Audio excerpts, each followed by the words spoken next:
नमस्कार साथियों, आज के इस वीडियो में आपका स्वागत है। आज हम एक ऐसे विषय पे चर्चा करने जा रहे हैं। इस विषय को देखेंगे तो हमारे देश में काफी सुर्खियों में रहा है। इस टॉपिक की चर्चा देखिए तब और ज्यादा बढ़ गई जब हमारे देश के प्रधानमंत्री मध्य प्रदेश में एक सम्मेलन में उन्होंने यूसीसी का जिक्र किया, यानी यूनिफॉर्म सिविल कोड का जिक्र किया। यूनिफॉर्म सिविल कोड को अगर देखेंगे तो इस साल इसे लागू करने की पूरी प्रक्रिया चल रही है, लेकिन कुछ ऐसे समुदाय के लोग हैं जो देखेंगे जो यूसीसी का काफी ज्यादा विरोध कर रहे हैं। ऐसे में वो लोग जो अल्पसंख्यक है, भारत में जिसकी जनसंख्या कम है, वैसे समुदाय के लोग देखेंगे तो यूसीसी का काफी ज्यादा विरोध कर रहे हैं। खास करके मुस्लिम समुदाय के लोग इसका काफी ज्यादा विरोध कर रहे हैं। कुछ ऐसी पॉलिटिकल पार्टी हैं वो भी इसका खुल करके विरोध कर रहे हैं। हालांकि कुछ ऐसे समुदाय के लोग हैं जो यूसीसी का काफी ज्यादा समर्थन कर रहे हैं, खुल करके सपोर्ट कर रहे हैं। कुछ ऐसी पॉलिटिकल पार्टियां भी हैं जो यूसीसी का काफी ज्यादा समर्थन कर रही है।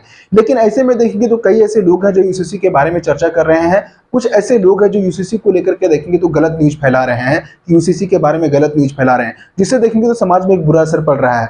आइए जानते हैं आज के इस वीडियो में कि आखिर यूसीसी क्या है। आइए जानते हैं आज के इस वीडियो में। वीडियो शुरू करने से पहले अभी तक आपने चैनल को सब्सक्राइब नहीं किया है तो सब्सक्राइब कर लीजिए। आप किसी भी काम को कर रहे हैं तो आप 10 मिनट अपने काम को ब्रेक कीजिए और आप इस वीडियो को लास्ट तक देखिए। मैं आपसे प्रॉमिस करता हूं कि आज के बाद आपको यूसीसी को लेकर के किसी दूसरे वीडियो देखने की जरूरत नहीं है। तो आइए समझते हैं कि आखिर यूसीसी क्या है, यानी यूनिफॉर्म सिविल कोड क्या है। यूनिफॉर्म सिविल कोड देखेंगे तो भारत में हर एक समुदाय को, चाहे आप हिंदू समुदाय से हो, चाहे आप मुस्लिम कम्युनिटी से हो, चाहे आप पारसी कम्युनिटी से हो, चाहे आप जैन कम्युनिटी से, बौद्ध कम्युनिटी से या फिर सिख कम्युनिटी से हो, अब किसी भी कम्युनिटी से, किसी भी धर्म समुदाय से, हर एक समुदाय के पास देखेंगे तो एक उनके पास एक सिविल कोड है। इसी को बोलते हैं यूसीसी यानी यूनिफॉर्म सिविल कोड। लेकिन अगर भारत में अगर देखेंगे तो दो तरह के लॉ हैं, एक होता है क्रिमिनल लॉ, एक होता है पर्सनल लॉ। अब भारत में अगर आप किसी भी समुदाय से हैं, चाहे आप हिंदू समुदाय से हैं या फिर आप मुस्लिम कम्युनिटी से हैं या फिर आप सिख कम्युनिटी से हैं, जैन कम्युनिटी से, बौद्ध कम्युनिटी से हैं या फिर आप पारसी कम्युनिटी से हैं, आप किसी कम्युनिटी से अगर भारत में किसी भी तरीके का अगर जुर्म कर तो आपके ऊपर जो आईपीसी यानी जो धारा लगाया जाता है वो सभी समुदाय के लिए सेम है। लेकिन जब पर्सनल लॉ की बात आती है तो पर्सनल लॉ में देखेंगे तो यहाँ पे यूसीसी आता है, यूनिफॉर्म सिविल कोड आता है। अगर देखेंगे तो हिंदू है, अगर आप हिंदू समुदाय से हैं तो हिंदू समुदाय में एक रीति रिवाज है कि आप एक से ज्यादा शादी नहीं कर सकते हैं। लेकिन अगर आप मुस्लिम कम्युनिटी में अगर चले जाते हैं तो वहां पे 4 शादियां करने का अनुमति है।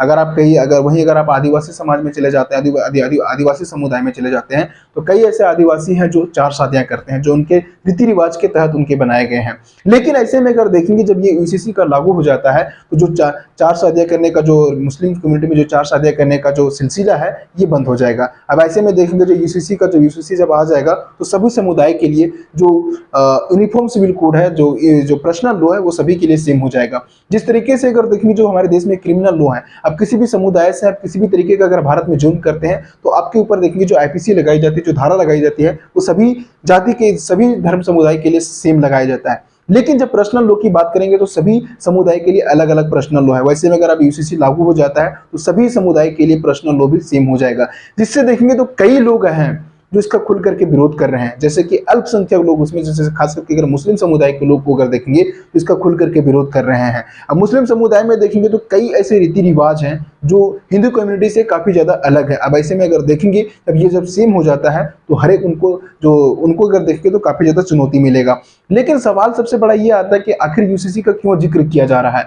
जिक्र करने के पीछे का रीजन, अगर सबसे बड़ा रीजन अगर देखेंगे, जब 2019 में देखेंगे जब एनडीए की सरकार बनी थी, यानी बीजेपी गवर्नमेंट की सरकार बनी थी हमारे देश में, तब एनडीए ने ये वादा किया था, ये प्रॉमिस किया, हम सत्ता में आएंगे तो यूसीसी यानी यूनिफॉर्म सिविल कोड को लागू करेंगे। ऐसा पहली बार नहीं हुआ कि यूसीसी का जिक्र किया जा रहा है। यूसीसी का अगर जिक्र अगर आप देखेंगे तो कई सदियों से चलता आ रहा है, जिसको हम आगे जानेंगे। यूनिफॉर्म सिविल कोड को लेकर अगर देखेंगे तो 10 बड़े नियम है जिसमें बदलाव देखने को मिल सकते हैं। सबसे पहला अगर देखेंगे तो शादी की उम्र को लेकर के नियम, तलाक के आधार से जुड़े नियम, तलाक से जुड़े प्रोसीजर, मेंटेनेंस तय करने का आधार, मेंटेनेंस का प्रोसीजर, गोद लेने का अधिकार, गोद लेने का प्रोसीजर और उत्तराधिकारी और विरासत का नियम।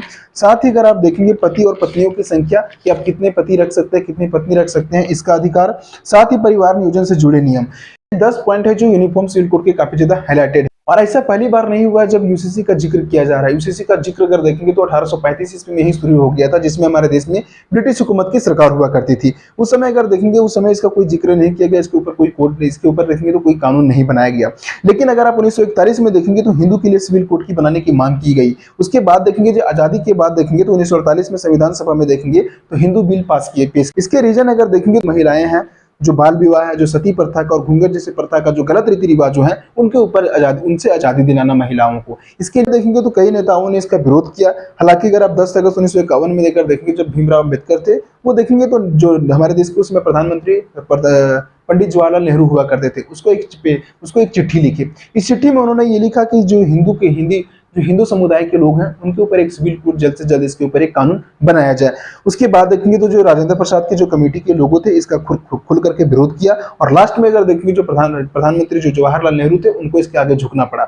उसके झुकने के बाद अगर देखेंगे तो उन्होंने 4 कानून इसके ऊपर चार हिस्सों में ये कानून को उन्होंने बनाया।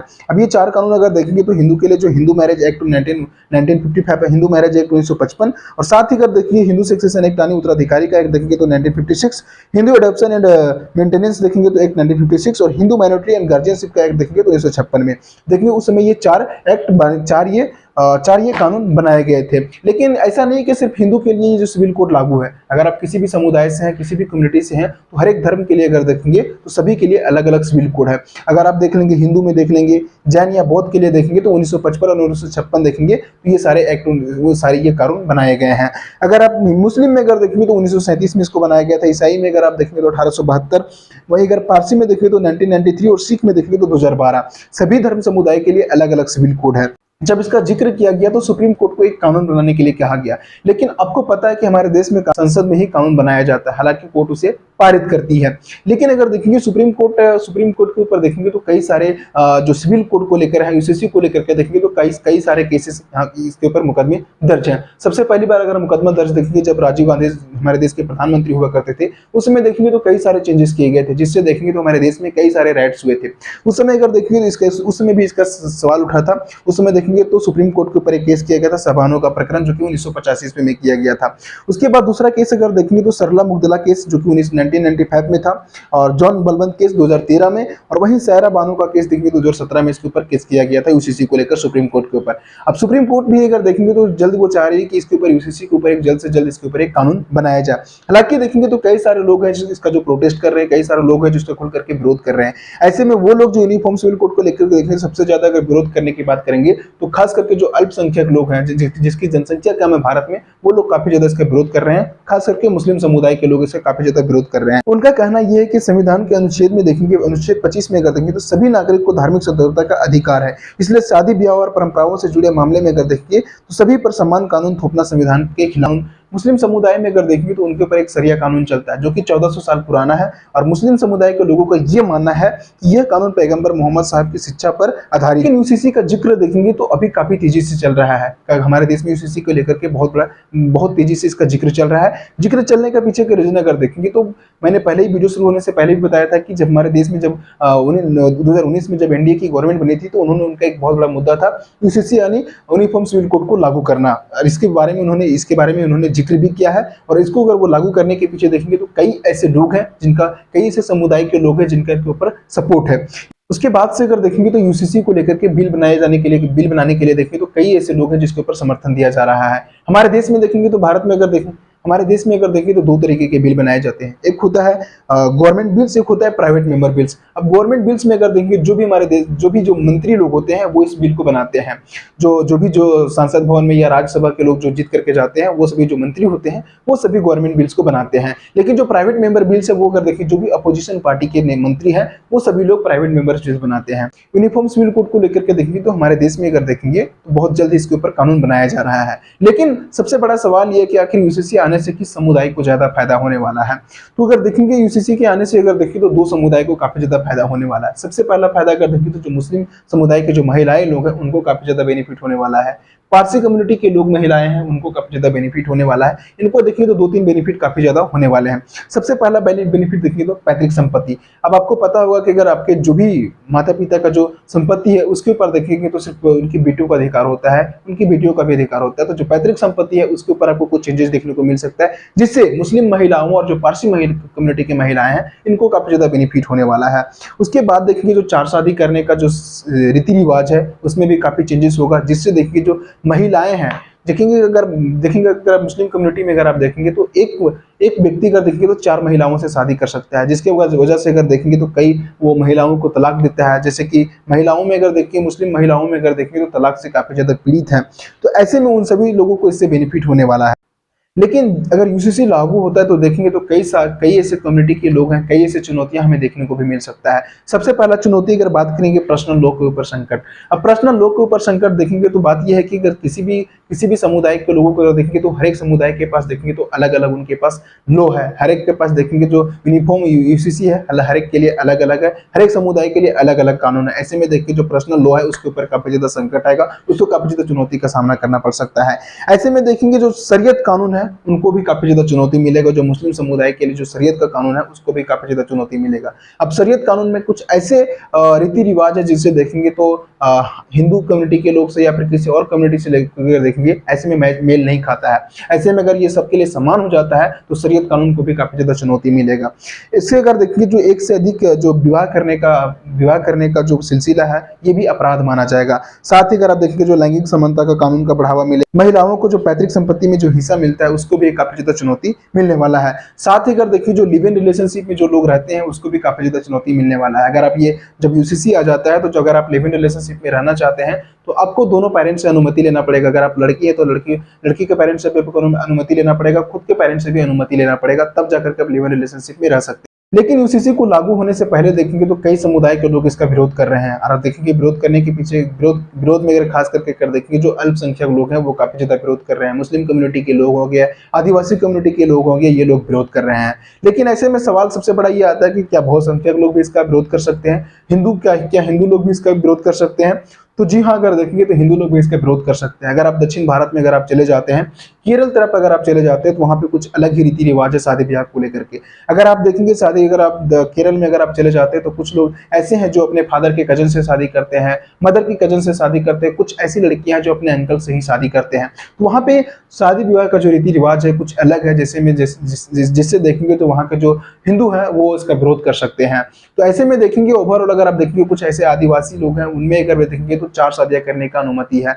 ऐसे हर एक आदिवासी कम्युनिटी में अगर देखेंगे आदिवासी अगर देखेंगे तो 710 तरह के आदिवासी हमारे भारत में पाए जाते हैं। अब ऐसे में देखेंगे जो आदिवासी लोग हैं उनमें भी अगर देखेंगे तो 4 शादियां करने का अनुमति है। कुछ ऐसे आदिवासी हैं जो देखेंगे तो 4 शादियां करते हैं। मुस्लिम कम्युनिटी भी अगर देखेंगे तो 4 शादियां करते हैं। हालांकि अगर ये जब कानून बन जाता है तो सभी के लिए समान होगा, एक शादी ही कर सकते हैं। ऐसे में अगर देखेंगे तो उनको भी काफी ज्यादा चुनौती मिलने वाला है।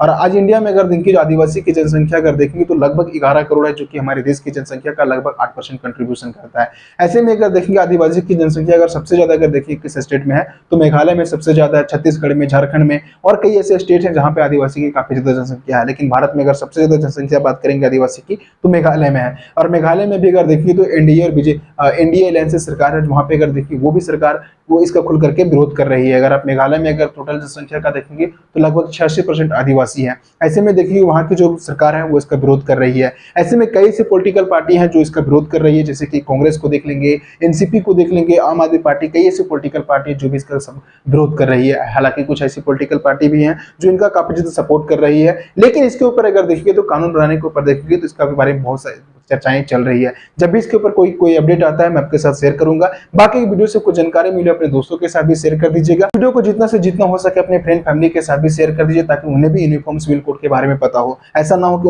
उन्हें भी गलत इन्फॉर्मेशन हो और वो गलत इन्फॉर्मेशन में लोगों के बारे में चर्चा कर रहे हैं। तो जितना से जितना हो सके वीडियो को शेयर कीजिए। अभी तक अपने चैनल को सब्सक्राइब नहीं किया है, सब्सक्राइब कर लीजिए। मिलते हैं किसी नेक्स्ट वीडियो में एक अलग टॉपिक के साथ। तब तक के लिए बाय बाय।